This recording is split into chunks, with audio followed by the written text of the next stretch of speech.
Figure it out. Hello, this is Adam Koralik from Figured Out Productions. The following video is a video of some kind, and I hope you enjoy it. Hey guys, it's Adam here, and today we're going to be talking about a bunch of video game pickups I got at a Japanese store called Hard Off and Book Off. Now first of all, first thing I have to say is that not everything that I got is on this table. There's going to be a couple surprise items you'll see towards the end of the video that are currently right down there. But the next thing is, yes, I got to go back to Japan and I made the most of it. I only had one day to actually go around and shop this time, and I did my best. I think I picked up some pretty cool stuff. And for those who are unfamiliar, the reason we're focusing on this store specifically is this isn't actually an individual store, but it's a chain. This is one called Hard Off. Now, I've done videos in the past on Hard Off and Book Off, and what I should explain is that the Off series is a whole bunch of different types of Japanese stores that basically focus on, they're kind of like recycling centers that are themed. There's Garage Off and Hobby Off and House Off and Liquor Off, which by the way is a lot funnier than Hard Off. I mean, you can get that one out of your way, but Liquor Off, come on. Also, I find that one weird because do they sell used booze? That seems strange. But yeah, basically the idea is a bunch of Japanese people will sell all their stuff to this store for basically nothing, and then the store will try to flip it, and then if they can't sell it, they eventually destroy it, which tear, because you'll see some stuff, you're like, wow, that's gonna get destroyed eventually? Yeah, that part's tragic, but anyway, think Goodwill, but with a little bit of a financial incentive to actually bring stuff over there. That's pretty much what it is. Now, that's what I always recommend to people who are going to Japan. I'm like, you can go to, downtown Tokyo, you can go to Akihabara, you can go to Super Potato, but don't buy anything. Like, all the good deals are not there. That's eBay. That's like, my buddy Fox said it best. He's like, that's a curated collection. Finding it at Super Potato is not finding it in the wild, because that's, its function is to have that thing. Finding it in the wild means digging through like a dumpster bin or whatever at Hard Off and finding like this thing, like, holy shit, do they even know what this is? I'm gonna buy this, because they don't care. That's not the purpose of that store. It's to just have shit, and then you go and buy whatever you like out of there. That's why I love that place, because you'll also not only get really great deals, you'll just find some stuff. You're like, I can't believe this is here. It's in front of me, and it's really cheap. So yeah, that's what I always recommend to people. And it's a chain, it's all across the country. Now, there's some obviously that are better than others, but that's like anything, that's the gamble. So, and I've traveled, I bet this was my 6th time to Japan in the last year and a half. 4th time to Tokyo, and I've become, I think, pretty good at figuring out like where all those stores are and like navigating, particularly the Tokyo area, taking the trains and all that stuff. I'm pretty good at that now, yay. But that said, like, I only really had a day or so to do that this time, so I made the most of it, and here's what I got, other than the special items which are off the table. First things first, it is the 20th anniversary of the Japanese launch of the Sega Dreamcast, and just, well, at this point in time, a little bit past that, but I thought, what the hell, let's celebrate, because it was basically the 20th anniversary while I was there. Got a couple of items. First up, I got this. This is the Dreamcast Sakura Wars Edition keyboard. There were certain Sakura Wars games that actually used the keyboard with different purposes. I don't know if this was originally packed in with, I have the Sakura Wars Edition console, but I can't read it, and I know mine didn't come with the keyboard, but I don't know if perhaps the console did originally, or if it was like kind of an advertisement for like, hey, you can also go get the keyboard. I'm not entirely sure. Sakura Wars is like really popular over there. But yeah, so I got this separately, I think for about 10 bucks. It was just cool to have another Dreamcast peripheral. And as you can see, it's a smaller keyboard than the one we got. This was much more condensed, doesn't have the number pad and all that stuff. It's more like a laptop style keyboard, but it's in really good shape. It's great. So yeah, awesome to have that. And I also got a couple of VMUs. This is a clear VMU, which I'm pretty sure was the Seaman Edition VMU. Of course, unfortunately, it doesn't have the lid piece, but yeah, still cool to pick that up. And then one that I got was really nice is this one. This is the Le Château Noir. Sorry to everyone who speaks French. My pronunciation, I'm sure, sucks. But this is a very nice, like, gold and wood designed VMU. Doing a little bit more research on this, I found out this was a special pack-in with Sakura Wars 3. So cool to have like a little limited edition item there. It's beautiful. Like, it looks really, really nice. So yeah, definitely awesome to add those 2 VMUs to the collection. But that was about it for Dreamcast stuff. So moving on, I hit up a couple of different Hard Offs around the area. I think we ended up going to a total of 3. One in particular I had major success with in the past, but this time just a couple of items. The second one is where I just absolutely crushed it. And the third one, I think I got one item in particular I was really, really happy about. But This one came from that first one. This is a game called Rastan Saga. Now, Rastan Saga was released on multiple platforms, but for the Game Gear, it was only released in Japan. The Game Gear is also region free. Doing a little research on it, it looked pretty playable, so I thought, what the hell, let's go for it. Because logically, I shouldn't even really have to say this, the only games I'm going to pick up are ones that were exclusive to that country for that platform, unless there's some sort of special exception. But this would not be one. This was just an exclusive. So I said, yeah, what the hell, let's go for it. So picked that up. And it's funny enough, this is the same hard off where I picked up the McDonald's game that was exclusive to the Game Gear over there. So yeah, that one just got all the exclusive Game Gear games apparently. That's cool. I believe this was at the exact same one, although I could be wrong, but I think it was. I got this for the Famicom, which was the NES in Japan. This is Splatterhouse something or other. Yes, there was a Splatterhouse game on the NES. And I'm sure a lot of people who are into the NES know this because they've had repros of this game made available for the North American style, but this is the original Japanese cartridge of it. Now, you know, good luck to you if you're into the Famicom over there, because not that it's hard to find, it's impossible because there's too much to find. Famicom over there is a nightmare. There's just a sea of it, and good luck finding any one particular title. Like, it's a pain in the ass. So in this case, part of what gives it away is that it's a Namcot. This is Namco before Namco, is Namcot. I don't know the history of that situation. I just know their name was different for a while. But this cartridge is a different shape. As a result, it's a little easier to find. It's also always going to be the same, like navy blue, as a lot of them are. Sometimes they're white, sometimes they're black, sometimes they're orange, sometimes they're green. You know, good luck with Famicom, just good luck. But the other thing about this one is I've never actually seen it like hanging on a peg anywhere. These things are always sitting inside of glass cases or, you know, display pieces or whatever. So it's a harder game to find. That said, it was only like 10 bucks. So I was happy to get that. Pretty cool game too, actually. Played it for a little bit. Now, but that's, as far as I know, because I haven't been informed otherwise, but I could always be wrong because I could always see something that catches my interest. I think that might be the last Famicom game I really kind of needed. There was really nothing else on my radar, but that obviously subject to change. But one thing I have been looking for, and I found a little bit of it, was Japanese Nintendo GameCube games. Now, what kind of ended up happening with the GameCube in Japan for me was that I decided, originally I had no plan to pick up any, I really didn't care. But the first time I was there, I noticed they were so damn cheap, the games. It was unbelievable. And so I actually curated a list of all of the GameCube games that came out in Japan that never came out for the GameCube in the US. I had actually picked up almost all of them by the time I went to Japan for this trip, so I really wasn't expecting to find any, because I think I'm down to like 6 or whatever. It really wasn't much. But somehow I ended up finding 2 of them. I got a Doraemon game. This one I was pretty surprised to find, because it was in one of the hard-off junk bins for games. And usually what's in there is the same stuff. It's sports titles, you'll see a lot of, like, this might sound weird to you guys, but you'll see a lot of like Chrono Trigger, and you'll see a lot of Final Fantasy, which you're like, dude, those are really good games. Yeah, but that's why. There's so many copies over there, there's no demand for them, so they sit in the junk bin like the sports games do. It's very bizarre. Like Super Smash Brothers and all the Zeldas, all that stuff is super common there, because that's what they sold the most, and that's what people got rid of, because that's what they didn't need anymore. It's weird, it's very different than ours. But this is not a common. So to see it in there was surprising. It was only about $4, so I picked it up. That's the other great thing about this particular trip, is that just before I went, the yen tanked a bit. It's usually about 108 yen to $1. This time it was around 113 yen to $1, which was a nice little discount. On top of the fact that because I'm an American, most of the time, depending on the store, you don't have to pay the sales tax, which is usually about 8%. It depends on the store, and they'll have like a little sign that says it if that's the case. But yeah, it's pretty cool, so I took advantage of it where I could. So yeah, that was a nice little deal on that. Not in the best of shape, but not bad by any means, and certainly acceptable for my condition, or for my collection. And the disc worked perfectly, so all good. The other, I wasn't expecting to find one after that, but I did. I found one more, and this one is actually one of the harder ones to find, so I was surprised. This is Rai Fighter Gekitsu Senki.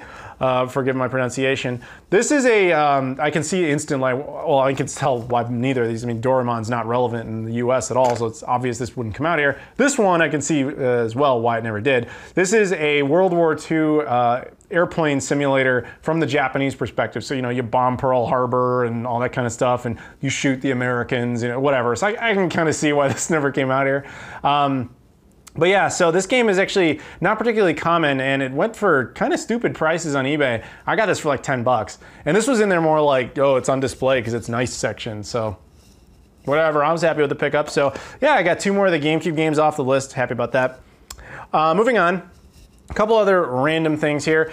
This is the only one where I kind of regret getting it, and then not really because I didn't pay much for it.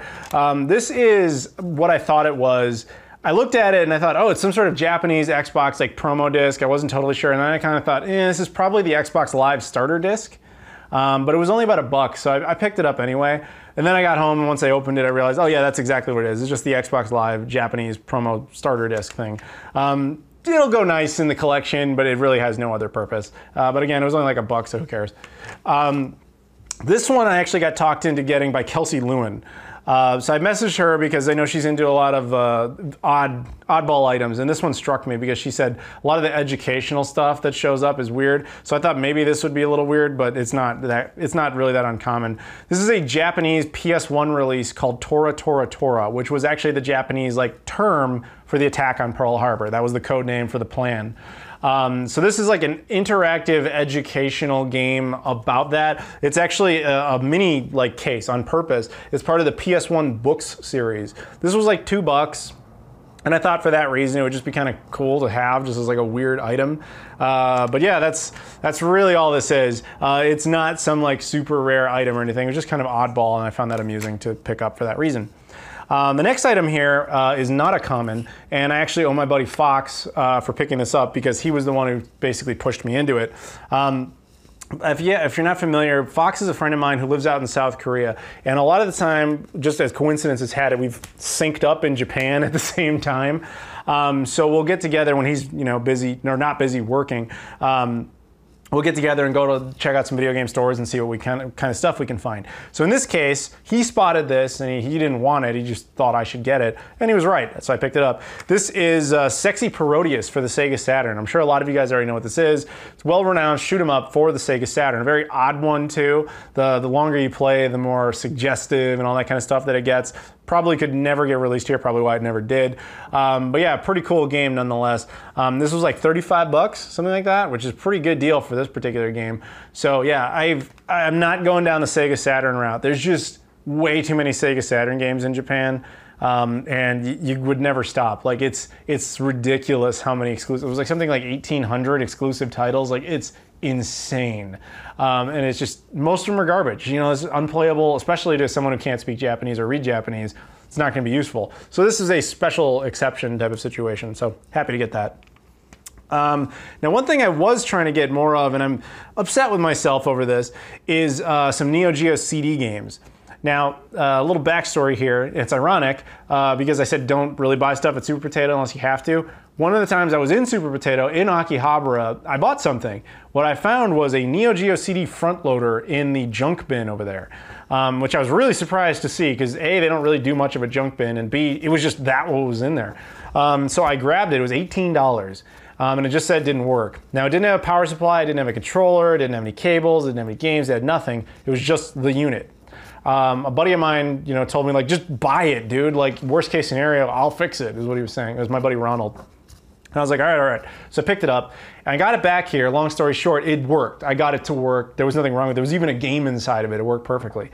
But I also ended up picking up a Neo Geo CD Top Loader. But the problem is I didn't really have any games for this particular console. I was like, oh, no problem. Japan, I've seen games in Hard Off and Book Off for it all the time. I'll just pick up like a whole slew of them, and I'll be good to go. Well, funny enough, it's been kind of a dry spell since then. I actually very rarely see them now that I am actually looking for them, which is, how that goes, right? But I did manage to get a couple. I got Last Resort, which is a shoot 'em up, which is one of the very few, is my understanding anyway, that even exists in the Neo Geo CD. It didn't get too many, but this is one of them, so happy to get that. And the other one I got was King of Fighters 99, which of course I already had the Dreamcast version of this, but I'm not saying I'm going for a full Neo Geo CD set because I think that's unrealistic. But that said, if I can bolster that collection as much as possible for a reasonable amount of money, I will do it. And that's always going to be the Japanese versions. We had the Neo Geo CD here. I've never seen the American version, and I'm not even sure I've ever seen an American game for it. It's just, I almost consider it like it never even came out here, kind of like the Apple Pippin, which we'll be talking about right now. So this is, well, I kind of spoiled it a little bit there, but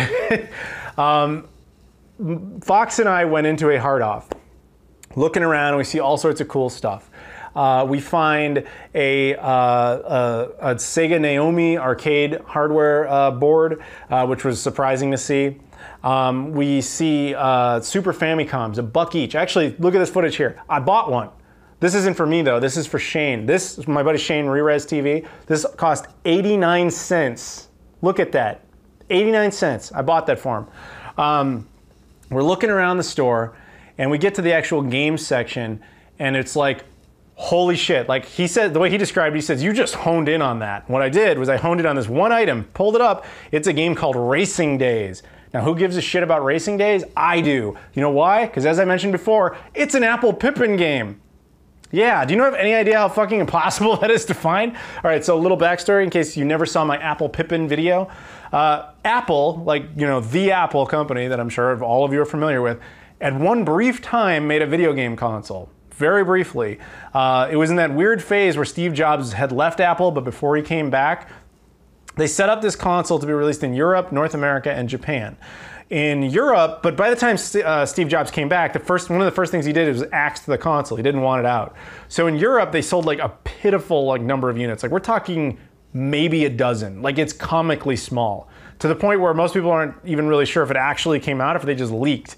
In North America, it did come out, but it was recalled almost immediately. So only a couple hundred units are believed to have ever been sold.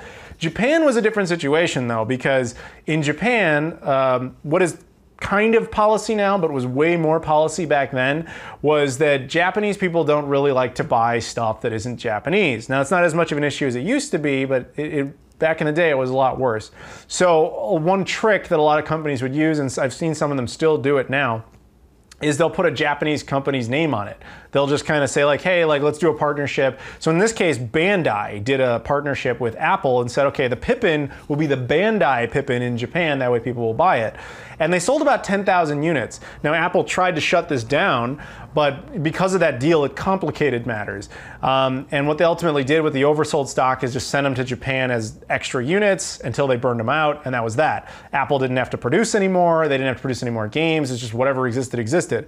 So the point is, the only place you're ever gonna really find Apple Pippin stuff is gonna be Japan, and even there, it is not common. You know, I've seen the console 3 times. Once at a Super Potato, which as we established doesn't really count. The second is the one I actually have, which is, you know, I got a while back in the mail. And the third time was just, I randomly saw one at a Hard Off in the box, and even then it was like $300, which I was like, dude, it's weird because you can get them cheaper online. So that was a unique situation where Hard Off was more than eBay. I didn't know why. But when it comes to the games, good luck. At the time I make this video, there's only 2 games on eBay. One of them, the cheaper one, is $600. Good luck, you know what I'm saying? Amazon Japan has a couple of listings for games, but none of them are in stock. The only one that is a Gundam game, at least again at the time I make this video. That's the only other game I ever had. That was the first one I ever found, was this one Gundam game. It is by far the most common game on that console. Blackpool, which was a convention I went to back in October, they had an Apple Pippin set up, and it was that same game. This is the Gundam game. Anybody who has a Pippin usually has that game, if they have a game at all, because it's just the most common one. And that was the first one I ever found. I found that at a Hard Off, actually the same one where I bought this one like last year. So I was thrilled to have it. So when I saw this, I was just astonished, because I mean, I don't know what the hell's on the Pippin. I don't know enough about the library. I know I want the Power Rangers Zeo game, but I've never seen it. But this one, yeah, Racing Days. Is it a great game? Probably not. But doing a little research, it is one of the better ones. It's actually a game. It's not just like interactive FMV type cinema stuff. But yeah, so I was thrilled to pick it up. Now this game costs about $55, which probably a lot for a game that's probably not very good, but like, let's keep it real. Am I ever gonna get it for less than that? No. Will I even see it again? Probably not. So I was absolutely thrilled to pick this up. I just couldn't have been happier to pick this up. It's so cool to have at least now 2 Apple Pippin games. And from the look of it, I mean, Again, this type of racing game is not really my thing, but at least it does something, and I can get a greater sense of how the gameplay actually worked, aside from burn game, which I know you can do. But when it comes to like actually owning a legit copy, pretty cool. And it's in good shape too. The only thing that's kind of wrong with it is there's a little crack in the case back there, but that's not that big of a deal. So other than that, perfect. Now, moving on. We have two special items, so I'm going to make a little bit of space here, and you know what, give me a second here and we'll get set up. Sorry about the jump cut there, but it was necessary and you'll see why. So this first item, Fox and I were hanging out at a Hard Off, and I thought I had bought everything I was going to get. You know, I had done my perusing around the video game section and I was done, and then I went over to a different store, I believe it's called Hobby Off, where I was just like looking at toys and stuff, and I thought he had already gone back to his car. So I eventually went up to his car and he wasn't there. Then I get a message from him and he's like, do you want me to buy this? And I'm like, what is it? Because the photo wouldn't load. And eventually he said what it was and I was like, yes, fuck, yes, I want that. So he's like, I'm like, where are you? He's like, you're still back in the store. So I rush back down to the store, go inside, and I find him and he just hands it to me. This is what it is. A Bandai Palladium. Now, we just mentioned Bandai and the Pippin. Fun little fact, because of Bandai's technical involvement in the Pippin, they are actually the last time one company did two consoles in the same generation other than Nintendo. So Nintendo's got the Switch and the Wii U in the same generation. Bandai actually had the Pippin and the Palladium in the same generation. SNK had the Neo Geo CD and the AES in the same generation. Atari had the 5200 and the 2600. I'd kind of forgotten about that because, again, I usually associate the Pippin with Apple more than Bandai. But if you don't want to include it for whatever reason, this was Bandai's other attempt, or one attempt, depending on how you define it, as having a video game console, dedicated home game console. Now, this one is in the box. Now, the box has seen better days, but this thing only cost $44 in the box. Now, we'll take a look at it. Now, that may sound like, why would you spend 44 bucks on this thing? I wanted it, man. It's such a weird console, the fact that it even exists. This only came out in Japan, and to be honest with you, it was intended more for little kids. It wasn't really meant to have a bigger, you know, like appeal, and it didn't really work out, obviously, because, I mean, hell, they gave up on it and worked on the Pippin only a couple of years later. I think in the end, this thing only had like 32 games released for it. My buddy Kelsey Lewin, who I mentioned earlier, she did a really good video on this thing you guys should check out. But taking a look at my unit here, mine's actually in really good condition, like really good condition. Taking a look at it there, it actually has this sticker on it that says number 12, and we're not entirely certain. We were kind of speculating what we thought that meant. We think what it was this was either a kiosk unit or some sort of display unit at, say, like Toys R Us Japan or something, where they would let people try it or whatever. We weren't totally sure, but yeah, because that's not normal to have that sticker on it. This console had no accessories ever produced for it. It has a controller which is built into the console right there. Terrible infrared design, meaning it's like playing with a remote control from, like, you know, a television, like just going like that. It's essentially how it plays, and the connection is not very good.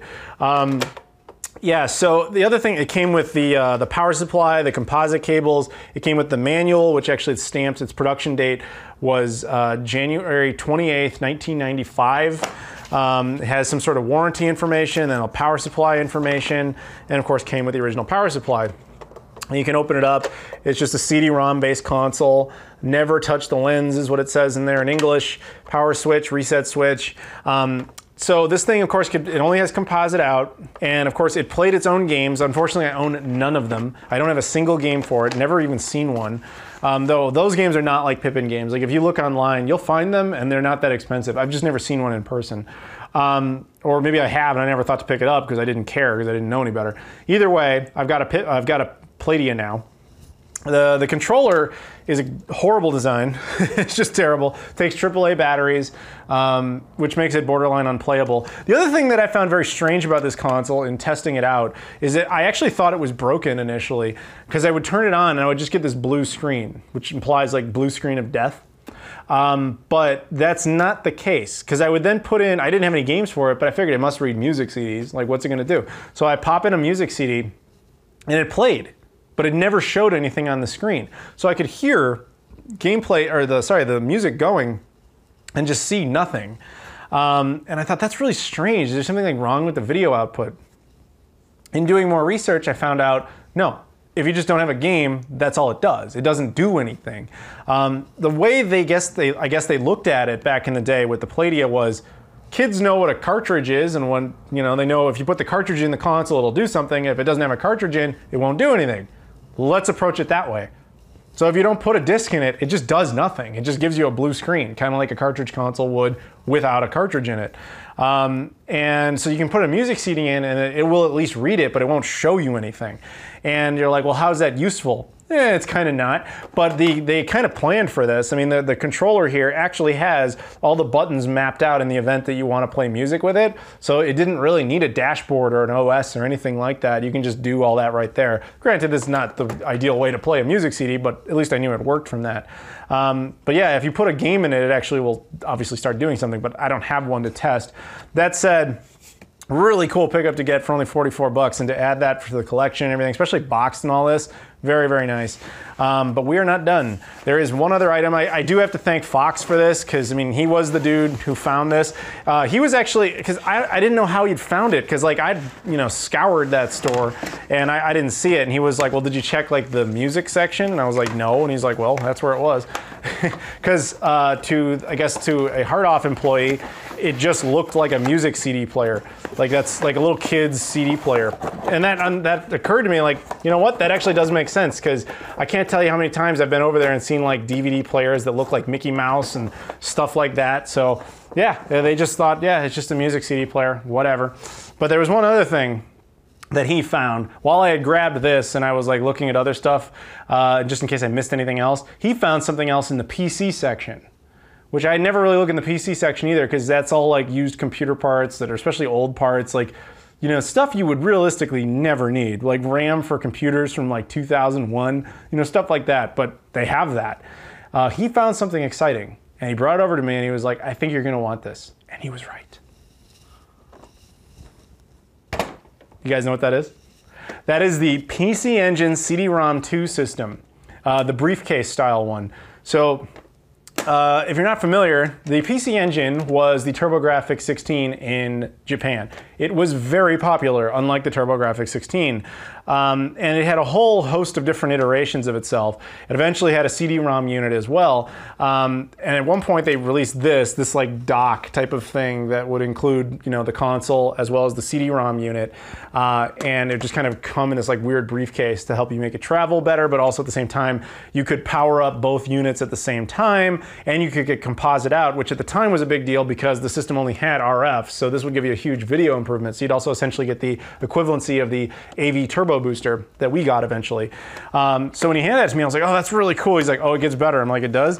He's like, yeah, push the lid here. Which, first of all, it had the lid, which nobody ever has the lid, because the lid isn't really that well connected. You take it off and it just like, it's a piece of plastic and it just goes off to the side. People probably lose it because it's just an inconvenience. Mine's got it, and underneath it had the console and the CD-ROM unit. Oh yes, now they've seen better days. They're a little dirty, particularly the PC Engine.